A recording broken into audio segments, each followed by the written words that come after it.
Udah mute lagi. Saya mute. Yes. Sudah bisa dengar ya? Ya, udah. Oke, shalom semuanya. Selamat malam semuanya. Shalom. Ya. Apa kabar? Ini saya lihat senior-senior semua dari Jayapura ini hadir. Ya. Ada Pak Petrus saya lihat juga ya. Ada Pak Teddy. Ada, semua ada. Iya, ada Pak Narno, ada semua ada. Iya, malam hari ini saya bersyukur ya bahwa pelayanan ke Papua sudah berapa tahun tidak ke sana. Kemudian ada Ci Yeni yang WA sama saya, dia bilang bisa enggak ngisi. Saya nggak pernah jawab enggak ya, saya langsung yes kalau buat Jayapura. Saya rindu bahwa apalagi temanya adalah mengenai tema serial keluarga ya, dan malam hari ini kita punya tema yang cukup menarik, posisi suami dalam pandangan Tuhan ya. Saya ketika merenungkan tema ini, saya banyak flashback atas hidup saya. Saya dipulihkan, mungkin Bapak Ibu Bro and Sis tahu bahwa 2006 saya dipulihkan, dan saya tahu sampai hari ini saya bisa mengalami satu kemenangan di dalam Kristus Yesus Tuhan kita, bukan karena hebat saya, karena saya mulai belajar apa sih yang menjadi pandangan Tuhan atas hidup saya. Saudaraku yang terkasih di dalam Tuhan, kalau kita bicara mengenai pandangan suami, pandangan Tuhan, posisi suami dalam pandangan Tuhan, tentu kita bicara mengenai sebuah keluarga. Dan kita tahu di dalam Kejadian 2 ayat 18, di sana sangat jelas dikatakan di dalam Kejadian 2 ayat 18. Firman Tuhan berkata, Tuhan Allah berfirman, tidak baik kalau manusia itu seorang diri saja, aku akan menjadikan penolong baginya yang sepadan dengan dia. Ternyata di awal penciptaan, kita tahu bahwa Tuhan adalah kreator dan inisiator sebuah pernikahan. Tuhan mendesain sebuah pernikahan, dan bahkan Tuhan mengatakan tidak baik kalau manusia itu seorang diri. Tapi hari ini saya mau lebih dalam, kita sama-sama belajar. Apa sih yang menjadi posisi suami di dalam sebuah keluarga? Apa yang Tuhan kehendaki? Jelas dikatakan di sana, di ayat 18, tidak baik manusia itu seorang diri saja, aku akan menciptakan penolong baginya, bukan pembantu ya.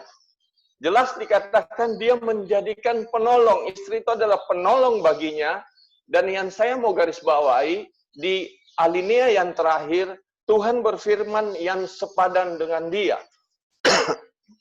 Banyak di dalam kehidupan pria, khususnya di dalam hidup saya yang lama, saya berpikir bahwa suami itu adalah kepala, betul nggak salah. Firman Tuhan juga berkata bahwa suami itu adalah kepala. Di dalam Efesus, di dalam 1 Korintus 3 ayat 11, jelas dikatakan bahwa suami itu adalah kepala. Tetapi banyak orang yang menyalahartikan apa arti kata kepala. Banyak orang berpikir bahwa mungkin kata kepala itu laki-laki lebih superior. Laki-laki posisinya lebih tinggi. Laki-laki posisinya lebih hebat. Jayapura bisa dengar saya? Halo, bisa ya? Jelas ya? Bisa, jelas. Oke. Jadi, saya takutnya saya bicara sendiri, kemudian Bapak Ibu tidak dengar saya, kan lucu ya? Oke. Dengar. Baik, jadi saya punya konsep yang salah dulu. Saya punya konsep atas pandangan saya sendiri. Tapi saya mau melihat lebih dalam lagi bagaimana sih posisi suami dalam pandangan Tuhan. Kalau dikatakan suami itu adalah kepala, terus bagaimana? Sedangkan di dalam Kejadian 2 ayat 18 dikatakan dia sepadan. Begitu menarik, Paulus menjelaskan lebih rinci lagi di dalam 1 Korintus 11 ayat yang ketiga, kalau Bapak Ibu bisa buka Alkitab, ada satu ayat yang sangat menarik di sana.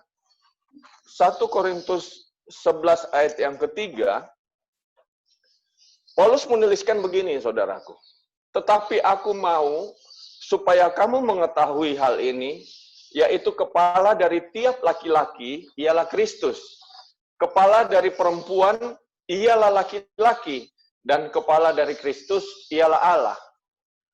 Ternyata di dalam Kejadian 2 ayat 18 dikatakan bahwa laki-laki dan perempuan ketika mereka dipersatukan Allah, wanitanya adalah penolong, tetapi ada kata sepadan baginya. Apa arti sepadan? Sama, sehakikat. Paulus begitu indah, Bapak Ibu, di dalam 1 Korintus 11 ayat yang ketiga, dia mengatakan, dalam pandangan Tuhan dikatakan ada 3 kepala. Yang pertama dia bilang, kepala dari tiap laki-laki. Jadi laki-laki itu kepalanya siapa? Kepalanya adalah Kristus. Sumbernya dari mana? Sumbernya adalah Kristus. Kemudian kepala dari perempuan adalah laki-laki dan kepala dari Kristus ialah Allah. Sesuatu yang menarik. Bukan sebuah kebetulan kenapa Paulus menyandingkan kepala dari Kristus adalah Allah. Kemudian dia mengatakan kepala dari tiap-tiap perempuan adalah laki-laki. Paulus di dalam ayat ini secara jelas sedang mengatakan bahwa kalau mengatakan bahwa walaupun pria itu adalah kepala, pria dan wanita dalam hubungan suami istri mereka adalah sehakikat. Tapi ada sebuah panggilan dalam hidup seorang pria, karena malam ini kita sedang membahas posisi suami, ada satu panggilan di dalam hidup pria yang tidak bisa diwakilkan kepada seorang wanita. Dan ketika ini diwakilkan kepada seorang wanita, maka keluarga itu tidak akan mengalami sebuah kemenangan. Karena kita percaya pandangan Tuhan harus selaras dengan firman-Nya. Ada sesuatu yang menarik sebenarnya. Dikatakan kepala itu, kepala dari tiap laki-laki adalah Kristus. Apa artinya? Kristus adalah sumbernya pria. Apa artinya kepala dari perempuan adalah laki-laki? Laki-laki adalah sumbernya dari seorang wanita. Apa buktinya? Nanti kita akan lihat. Tapi malam hari ini yang saya mau katakan, apa sih yang diinginkan Tuhan dari seorang suami, ya? Jadi pandangan Tuhan dari seorang suami yang harus dia lakukan di dalam sebuah keluarga. Saya cuma mau malam hari ini ada 3 hal penting yang kita mau sama-sama belajar. Bagaimana pandangan Tuhan ya atas seorang suami, atau mungkin bagaimana sih seorang suami itu seharusnya di dalam Tuhan. Ada 3 hal penting yang harus dilakukan seorang pria sehingga dia menjadi suami yang bisa memenangkan sebuah keluarga. Banyak keluarga hari ini tidak mengalami kemenangan. Banyak keluarga hari ini mengalami konflik. Di dalam pelayanan yang sudah kami lakukan, banyak sekali terjadi konflik. Kenapa? Karena laki-lakinya hidup, yang pertama, tidak sesuai dengan pandangan Tuhan. Yang kedua, mereka tidak hidup dalam kebenaran firman. Nah, 3 perintah yang menurut saya sederhana, dan kalau mau dilakukan oleh seorang suami secara sungguh-sungguh, saya percaya keluarga itu akan mengalami kemenangan. Bahkan dikatakan mereka akan mengalami satu pemulihan yang sangat luar biasa dari Tuhan. 3 hal itu apa saja yang harus dilakukan oleh seorang suami? Mari kita lihat di dalam Efesus 5 ayat 23. Saya membacakan saudara di dalam Efesus 5 ayat 23.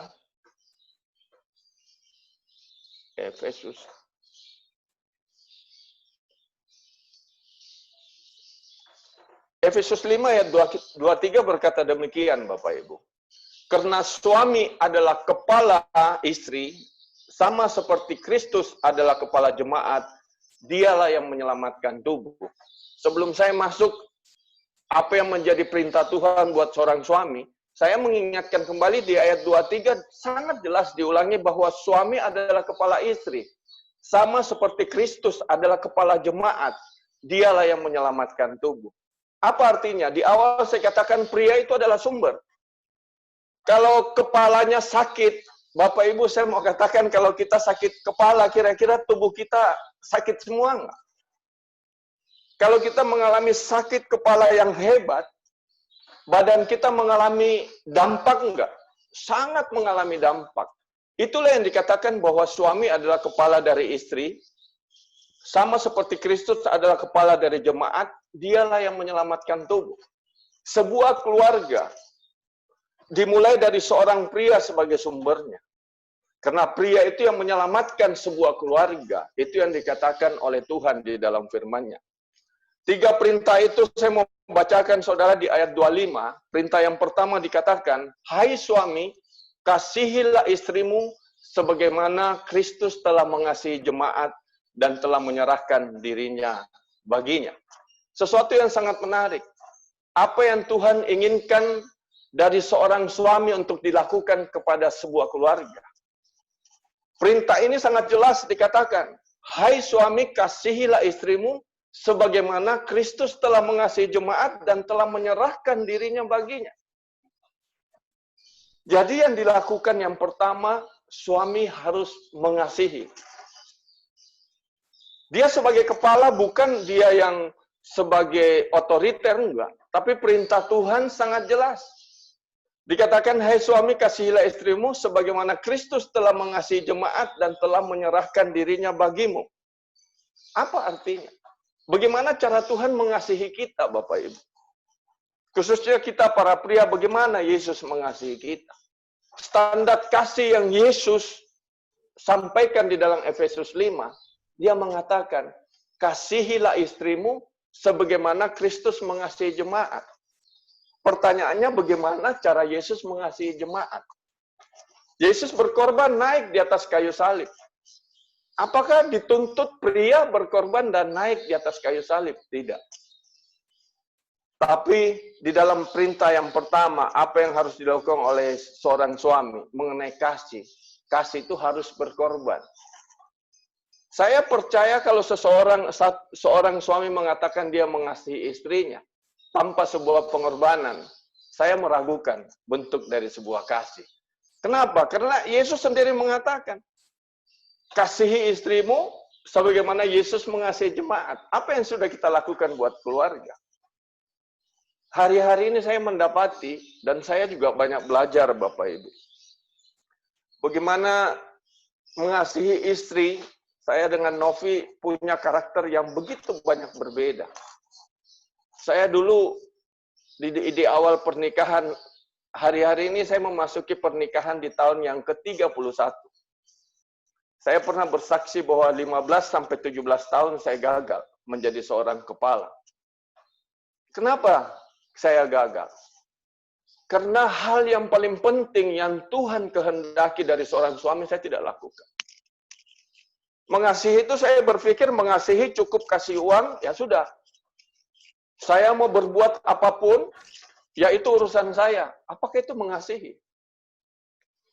Tugas dari seorang kepala, suami, mencari nafkah buat keluarganya.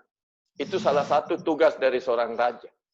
Tapi bukan itu semata-mata, Bapak Ibu. Tugas yang paling penting menurut saya adalah berapa banyak suami dia berkorban untuk istrinya. Saya termasuk pria yang sangat temperamen dulu.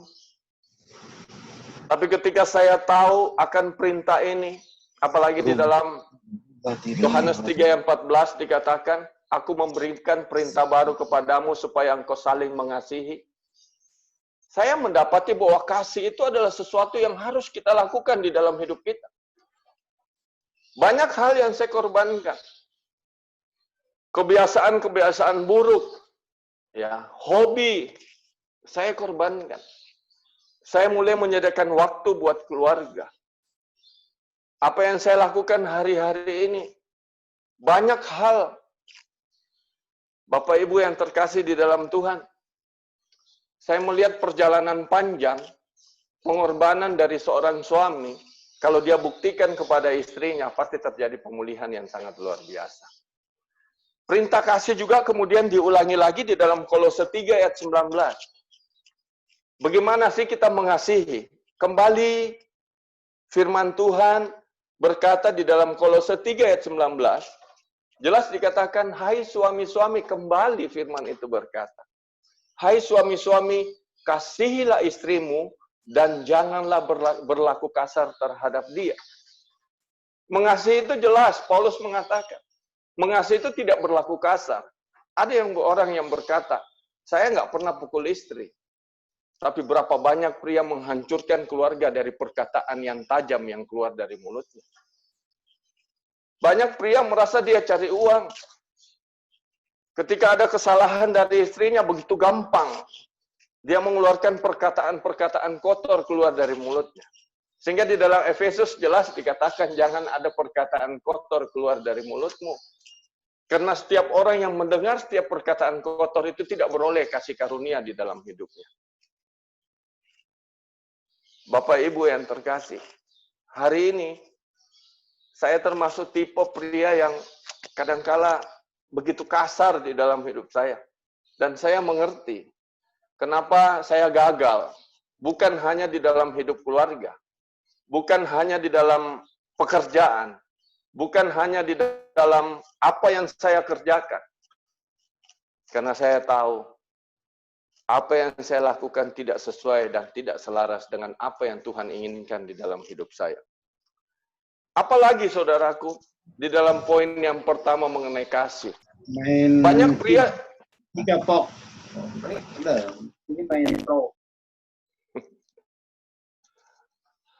Oke. Di poin yang ketiga, bisa dengar suara saya ya, ada mendengar ada suara lain. Oke, di poin yang pertama, di bagian yang ketiga, 1 Petrus 3 ayat 7. Banyak pria hari ini suami-suami mengalami kegagalan di dalam hidupnya. Banyak orang yang berkata apa yang dia lakukan tidak berhasil. Di dalam bisnisnya, di dalam pelayanan, dia mengatakan tidak berhasil. Sederhana. Karena pria itu jelas tidak mengasihi istrinya. 1 Petrus 3 ayat 7 saya bacakan buat saudara. Firman itu berkata demikian. Demikian juga hai suami-suami. Ini semua ayat bicara mengenai pandangan Tuhan terhadap seorang suami atau apa yang Tuhan perintahkan bagi seorang suami. 1 Petrus 3 ayat 7 berkata demikian. Demikian juga kamu hai suami-suami, hiduplah bijaksana dengan istrimu sebagai kaum yang lebih lemah, hormatilah mereka sebagai teman pewaris dari kasih karunia, yaitu kehidupan, supaya doamu jangan terhalang. Mengasihi jelas dikatakan di sini. Ketika pria itu gagal menjadikan istrinya sebagai teman pewaris kasih karunia. Yang kedua, kalau pria itu tidak menghormati istrinya, di dalam 1 Petrus 3 ayat 7, apa yang terjadi di dalam kehidupan seorang pria? Di alinea yang terakhir dikatakan supaya doamu jangan terhalang. Saudara, ketika saya mendapati ayat ini di tahun 2006, dan saya dikuatkan ayat ini setiap saya mendengar, saya kemudian merenungkan, Tuhan saya tahu kenapa saya gagal. Saya begitu gampang memaki istri saya, Tuhan. Saya tahu Tuhan, kenapa saya gagal. Saya tidak pernah menghormati istri saya, Tuhan. Saya pikir saya cari uang, saya bisa apa? Saya cari uang, kasih anak saya makan, saya bisa. Saya mau ke nightclub, itu urusan saya. Saya mau pulang pagi, itu urusan saya. Saya mau katakan, ketika hidup pria, dia tidak hidup bijaksana dengan istrinya. Dia tidak menghormati istrinya. Yang terjadi, 100% pria itu tidak akan pernah diberkati.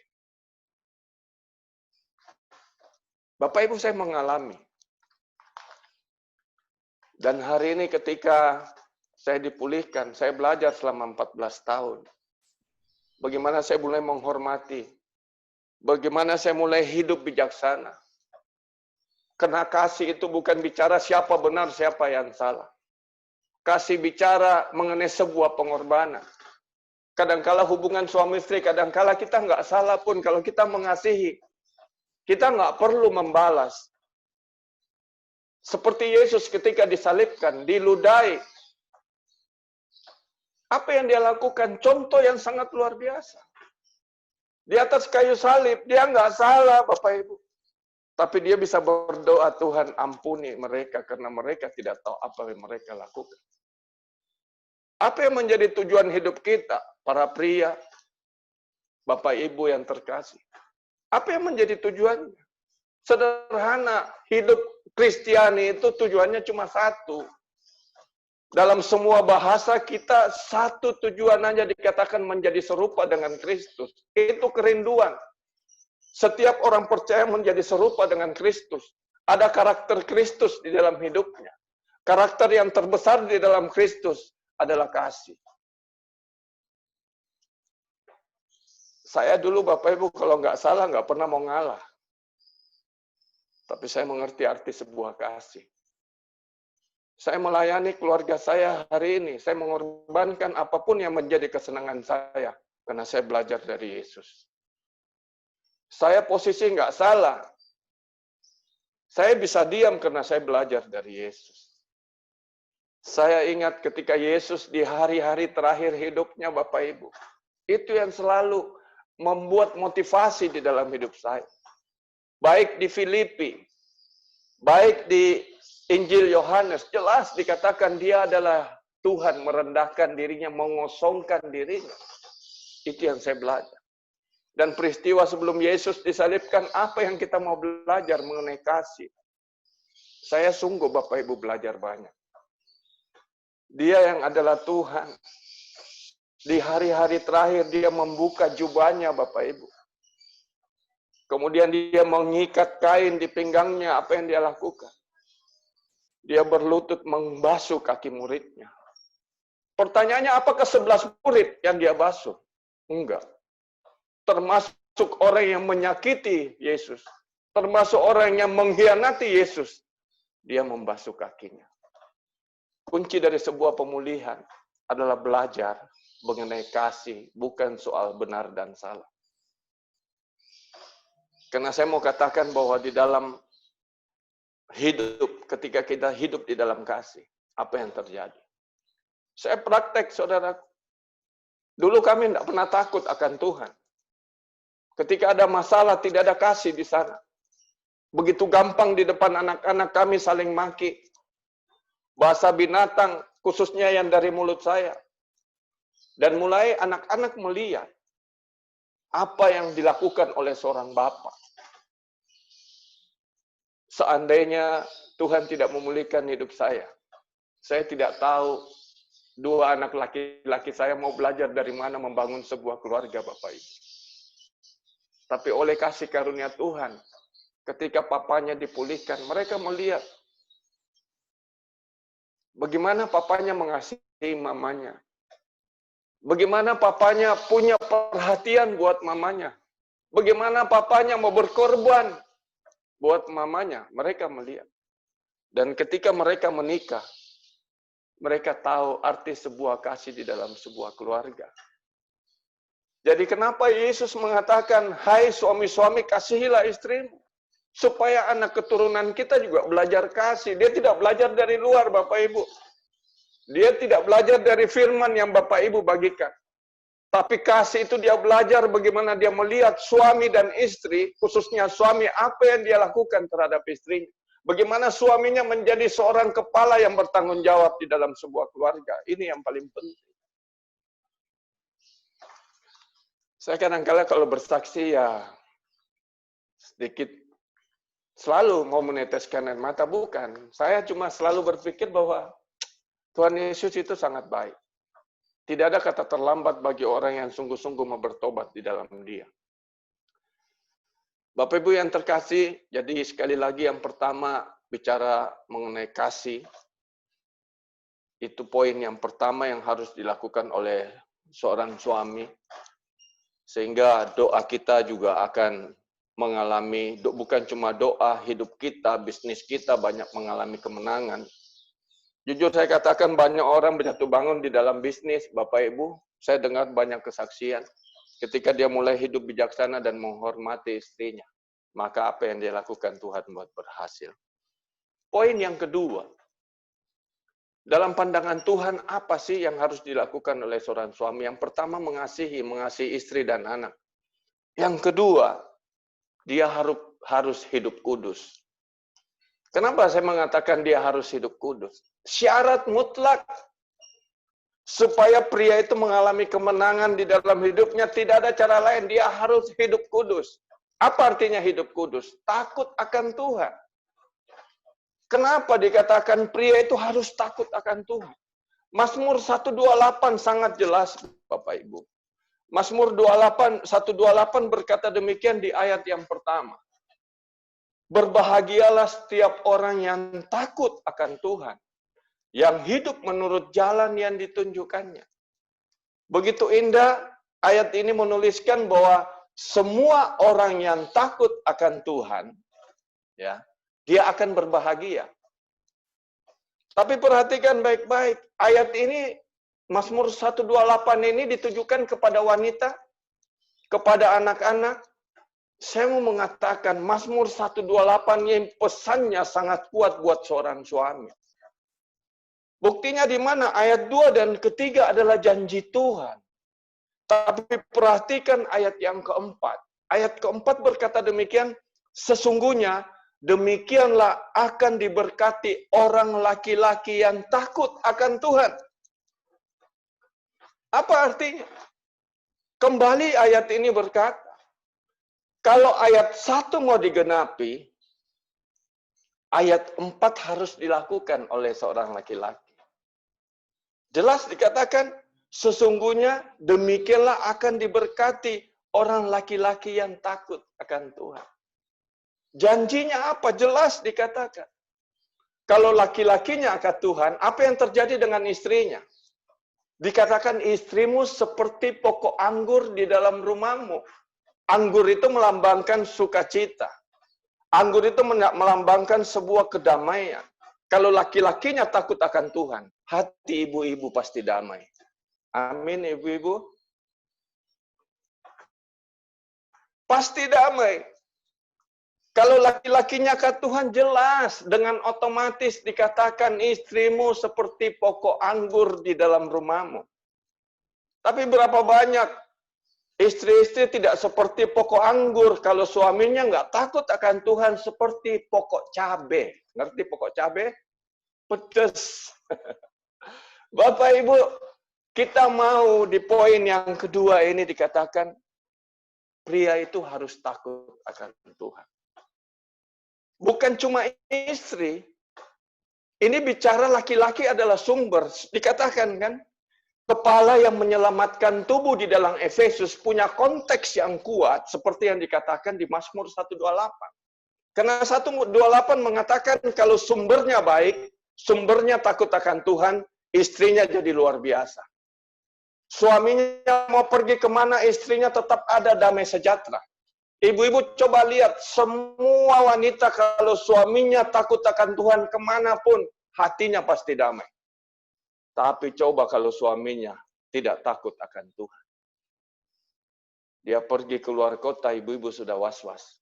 Coba kalau laki-laki takut akan Tuhan kemanapun, istri tetap mendukung doa dan percaya bahwa di balik takut akan Tuhan ada sebuah kesetiaan. Karena laki-laki yang takut akan Tuhan, dia akan setia di dalam hidupnya. Saya belajar bagaimana menjadi takut akan Tuhan. Mau kemana aja. Banyak peluang-peluang hari ini di sosial media, banyak sekali. Banyak gangguan-gangguan, padahal umur saya sudah nggak muda, 54, Bapak Ibu. Tapi masih banyak gangguan-gangguan. Tapi kalau takut akan Tuhan, jangan pernah berpikir yang umur 54, 60 tahun itu sudah aman, enggak. Mohon maaf kalau dia 60 tahun, Pak Petrus, saya tidak nyinggung Pak Petrus. Tapi saya sedang mau berkata bahwa pria yang takut akan Tuhan itu tidak mengenal umur. Janji Tuhan yang kedua, selain istrimu dia katakan, anak-anakmu seperti tunas pohon zaitun di sekeliling mejamu.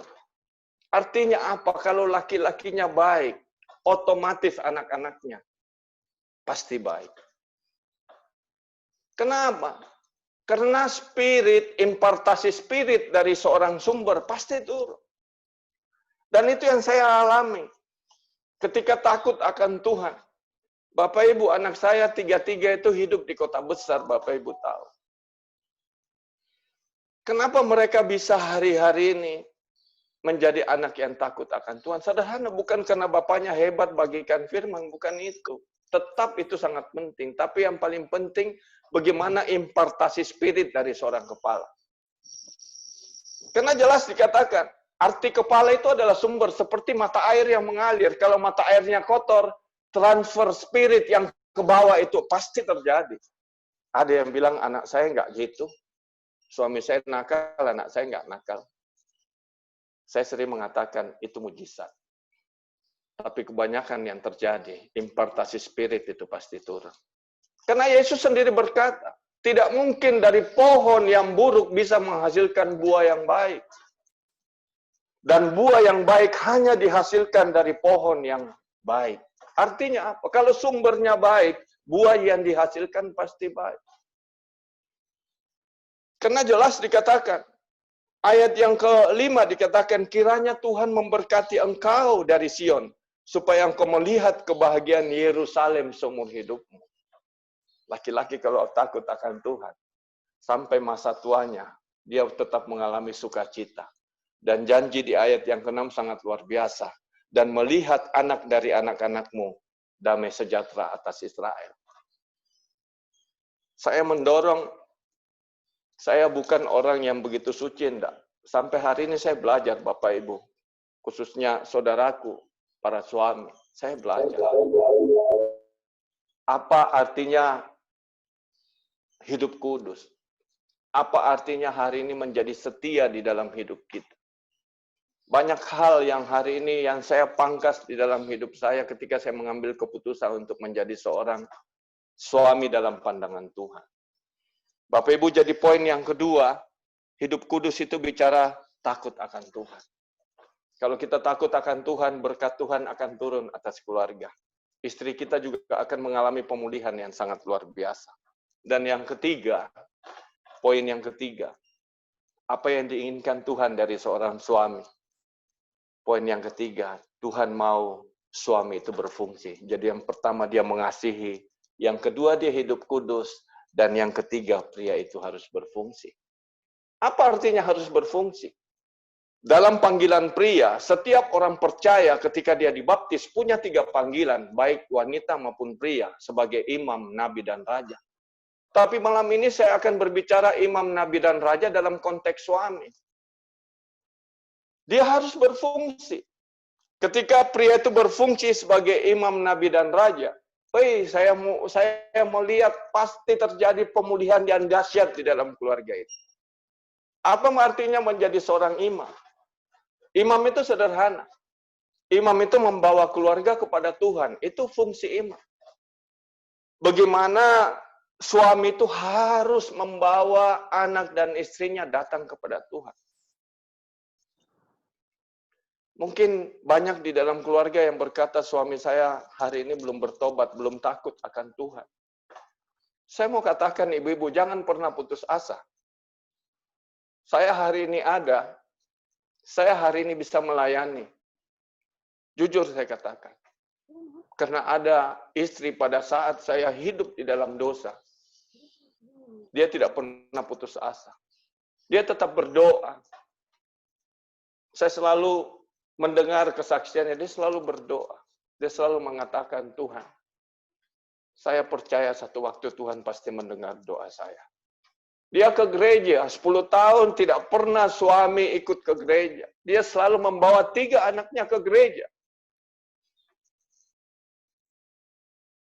Dan ketika dia masuk pintu gereja, dia selalu berkata, ketika dia lihat suami yang membawa anak-anaknya ke gereja, di dalam hati saya mengatakan, Tuhan, saya juga kepengen. Satu waktu suami saya membawa anak-anak saya ke gereja. Hari ini saya bisa ada. Karena istri saya tidak pernah menyerah ketika dia mengalami masalah.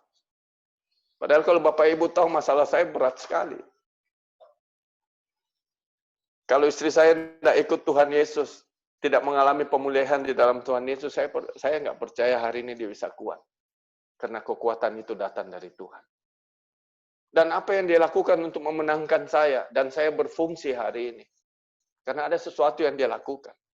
1 Petrus 3 ayat 1, saya bagikan buat ibu-ibu satu ayat yang sangat menarik. Bagaimana ketika suami kita belum mengalami pemulihan.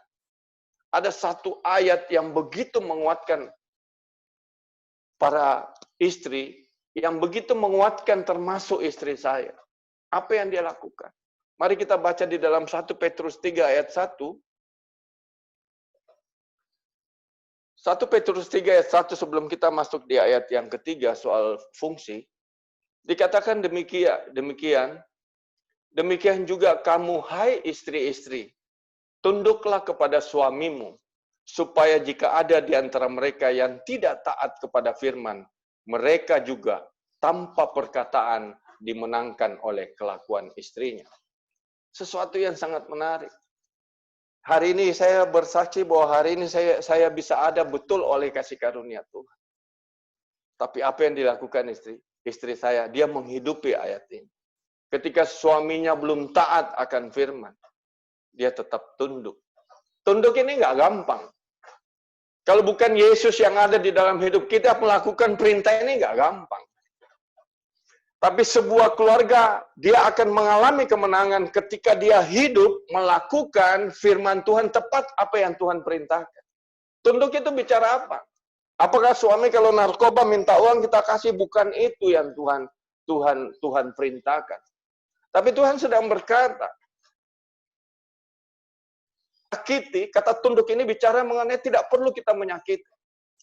Ketika kita suami berkata kasar, tidak perlu kita berkata kasar.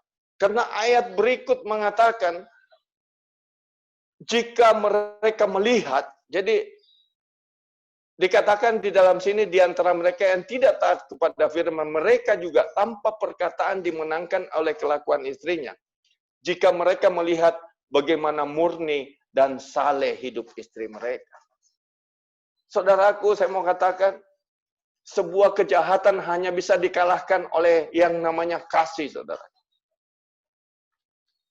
Seburuk-buruknya seorang suami, kalau dia lihat hidup istrinya murni dan saleh, tidak ada sesuatu yang kuat.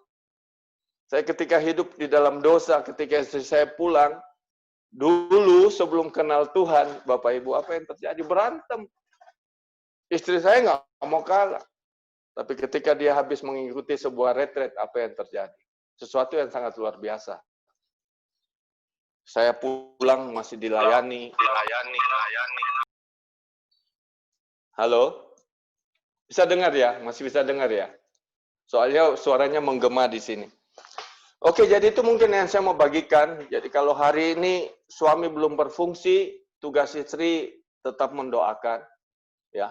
Dan dikatakan di sana tanpa perkataan, hidup murni dan saleh itu akan memenangkan hidup seorang suami. Yang ketiga dikatakan berfungsi sebagai imam. Yang kedua berfungsi sebagai nabi. Ini sangat penting.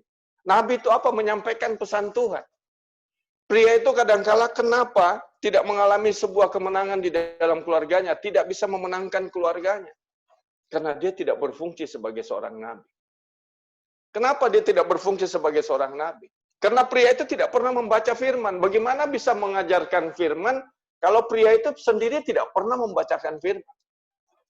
Tapi kalaupun dia pintar firman, tapi tingkah lakunya tidak memperlihatkan bagaimana dia hidup di dalam firman, tidak mungkin bisa memenangkan. Suami ini tidak bisa maksimal di dalam keluarga.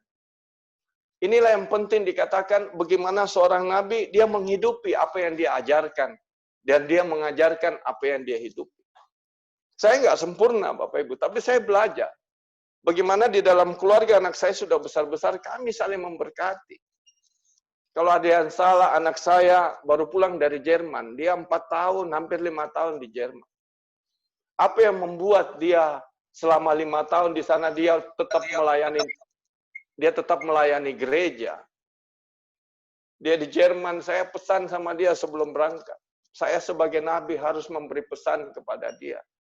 Saya bilang, Richie, setibanya kamu di Jerman, Papa cuma minta satu hal.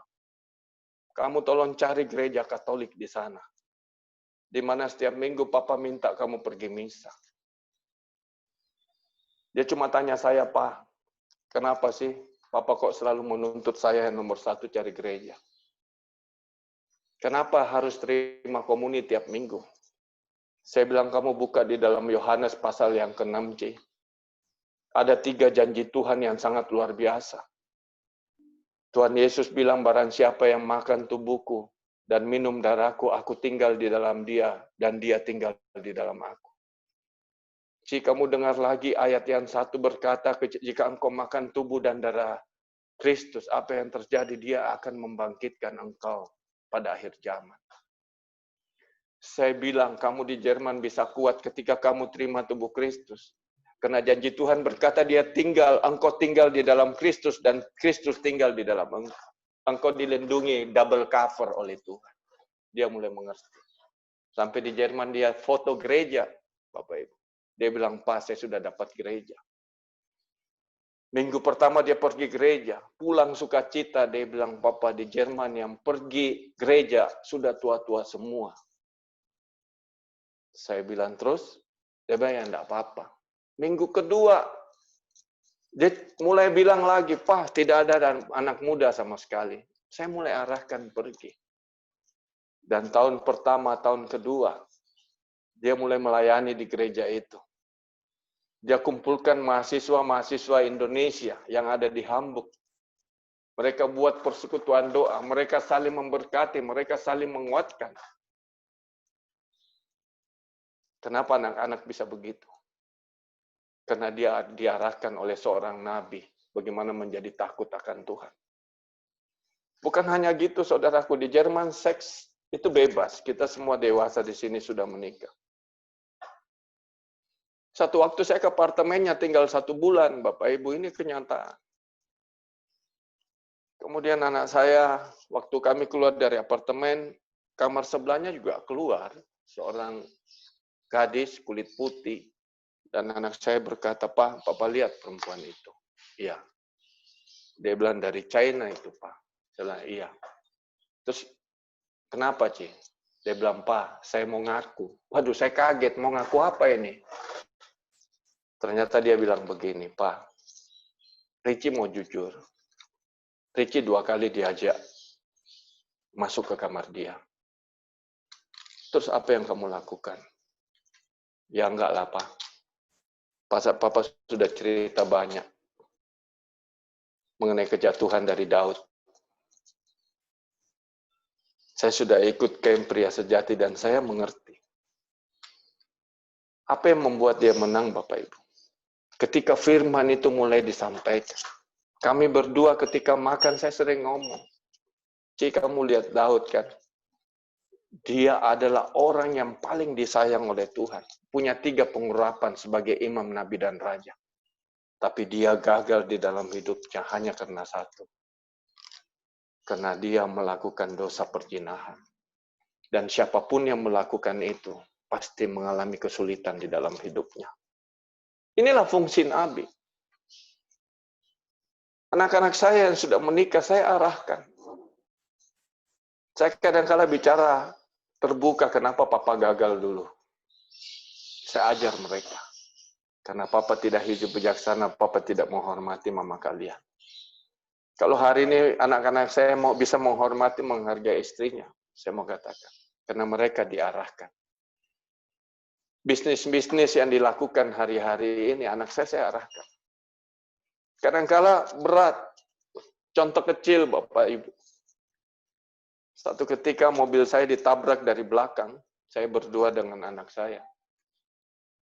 Kemudian anak saya turun. Singkat cerita, dia bilang dia suruh orang itu ganti. Gantinya berapa? Cukup besar. Bumper Mazda. Mungkin sekitar 13 juta, Bapak Ibu. Dia suruh ganti. Begitu saya dengar, saya kemudian panggil anak saya. Ini saya bicara mengenai seorang nabi. Saya bilang, Wi, kamu nggak bisa gitu. Kamu tahu mobil ini diasuransikan kan? Kamu kok nggak setia sama Tuhan? Kamu nggak boleh gitu. Kamu nggak mungkin bisa mendapat berkat dari hasil seperti itu. Anak saya sempat ngomong, ya biar aja Pak, kita bisa dapat double. Saya bilang nggak bisa. Saya mulai arahkan anak saya. Saya bilang neraca yang curang, engkau tidak akan bisa diberkati oleh Tuhan. Dan kemudian saya berkata, iya Pak. Terima kasih Papa sudah ingatkan. Berapa banyak hari ini saudaraku, anak-anak kita mengalami kegagalan di dalam hidupnya. Bukan karena anak itu nakal, karena bapaknya tidak pernah hadir sebagai seorang nabi mengajarkan kebenaran prinsip-prinsip Tuhan di dalam hidup dia. Dia tidak mengerti. Di poin yang ketiga dan fungsi yang ketiga dari seorang suami adalah sebagai seorang raja. Dia harus mencari nafkah, dia harus berjuang, dia harus memutuskan sesuatu di dalam keluarga. Banyak orang yang salah paham. Arti kata raja, raja itu dikatakan dia yang mengambil keputusan.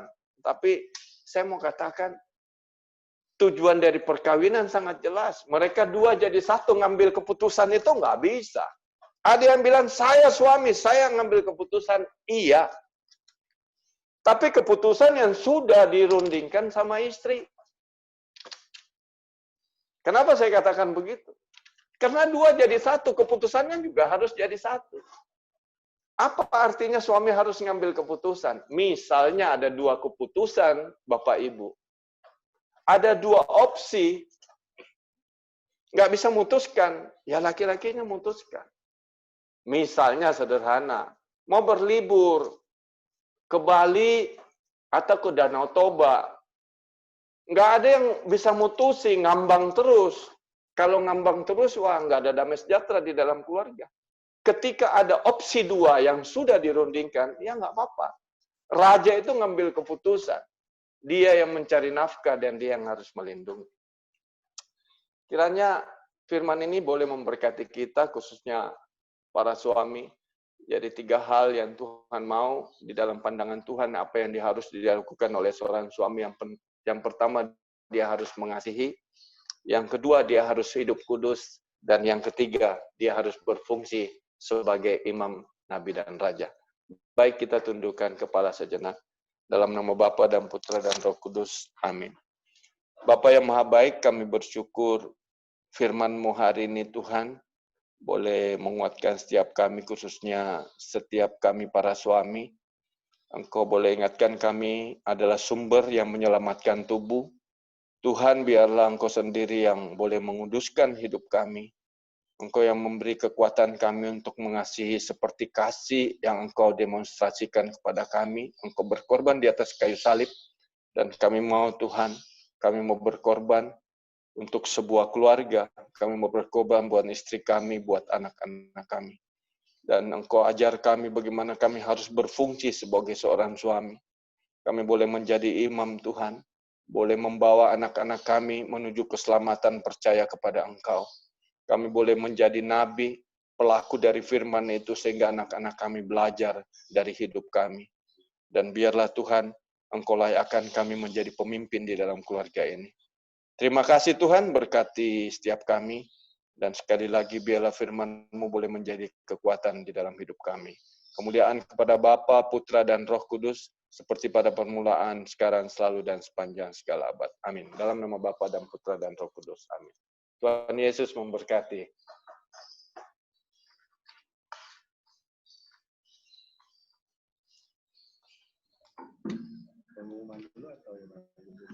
Terima kasih Pak Hendrik atas Terima kasih. penyampaian firman-Nya. Terima kasih banyak membuat kami belajar. Bapak-bapak juga diingatkan kembali.